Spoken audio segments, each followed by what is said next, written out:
ఇక్కడ కూర్చున్న వాళ్ళు బంజారా మాతలు.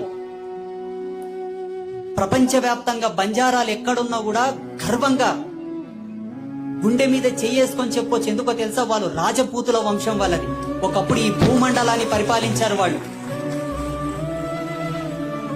వాళ్ళకు మంచితనం అనేది అలంకారం, మోసం చేయడం రాదు.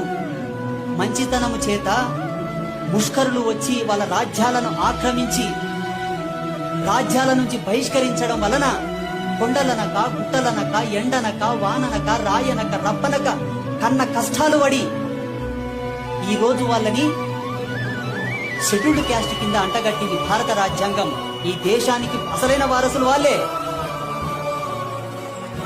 విదేశీయులతోటి పోరాటం చేసినటువంటి రాజపూతులు వాళ్ళు. అటువంటి వాళ్ళని ఇప్పుడు ఏమంటారు? ఎస్టీలు అంటే, లంబాడులు అంటే నీచంగా చూస్తారు. చరిత్ర తెలిసిన వాడు ఎవడనొచ్చి